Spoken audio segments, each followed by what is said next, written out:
what? I'm like, this is my restaurant. It's called the Petit Strawberry. We make strawberry sandwiches here.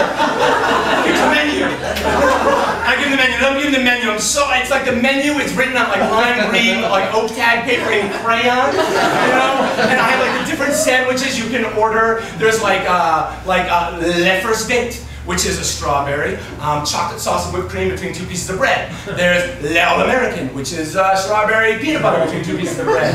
There's Le Colonel mustard caper, which is a strawberry mustard capers between 2 pieces of bread. And it goes on like that, all written in this green like crayon. And he's looking at it, and then he nods and he says, okay, I'll have the All American. And I'm like, oh, excellent choice. I go into my little tub and I take out the strawberries and start slicing them up, and he sits down. And now I've never been a bartender before, but I realized that like, oh, that's the role I'm playing. Like, because I'm making him his order, I have to make small talk. Because otherwise we're just sitting here silent. So I say to him, it's really not that brilliant a question. I say, so how's Burning Man going for you? And he says, not that good. I'm actually considering leaving. And I said, right now? And he goes, yeah, right now. And so I said, why? And then he looked at me, and I could see, by the way he's looking at me, he's like deciding whether he's going to tell me why. And then he begins. And he tells me, a year ago, I came to Burning Man with a whole bunch of friends, and we had this camp called the I'm okay, you're okay corral.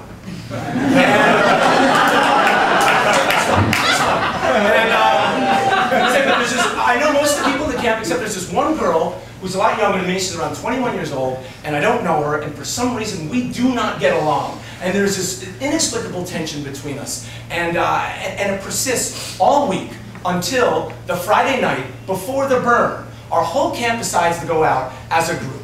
And we have this big art car. It's this big bus, and the bus pulls behind it another trailer that people can sit on. And he says, I'm in charge of safety. And that night, I don't know why, but she and I have a breakthrough. And she and I suddenly were getting along. We're getting along even better because of all the tension we've had. And everybody else in the camp, they're relieved to see this tension broken, and so they're all having a great time too. And she and I were on top of the bus, and the bus is going along, and we're looking up at the stars, and we're, imagining those things that people imagine when they look up at the stars. And there's so many stars you can see at Burning Man, because there's no city lights at all. And then she says to him, she says, she wants to get off the bus. Do you think it's safe? And he says, well, let me test it, because the bus is moving. So he jumps off the bus. And when he hits the ground, the bus indeed is moving too quickly, and he falls. And so he gets up and runs around the bus. And he's running up to the bus and running alongside the bus. And he's going to tell her, no, it's moving too fast to jump off. And so he reaches up his hand, he tells me. He says, I reach up my hand with the intention that she's going to pull me up. And she reaches down her hand with the intention that I'm going to help her down. And so we clasp hands, and we jump towards each other. And we collide in the air. And we hit the ground. And I roll one way, and she rolls the other way, underneath the trailer behind the bus. Oh my God. He says, I got up, and I went over to her, and she wasn't moving. And I took her into my lap, he said. And I was saying her name over and over again, and she wasn't responding. Her eyes were open, but she wasn't blinking.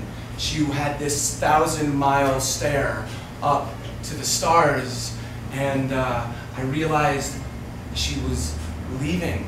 She was dying in my arms. And a police car shows up, and an ambulance shows up, and they can't save her, and she dies right there.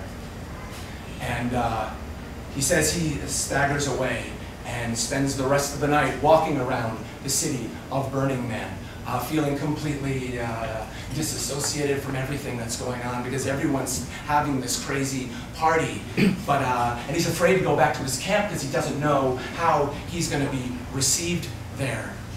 But finally, at dawn, he goes back, and he is welcomed with a hug, and then finally he begins to cry.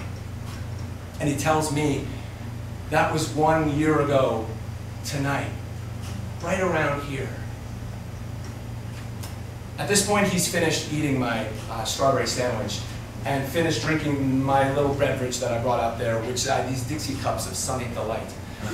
And he gets up and says, well, thank you, and I'm going to leave. And I said, are you going to leave Burning Man? And he says, no, I don't think I'm going to leave Burning Man. I don't know why I came to Burning Man this year. It's for some sort of closure, but it can't be closed. It's to figure something out. I don't know. It's been a really tough week for me because, of course, nobody knows, and I don't want to tell anybody, you know, because who wants to hear this? Nobody wants to hear this.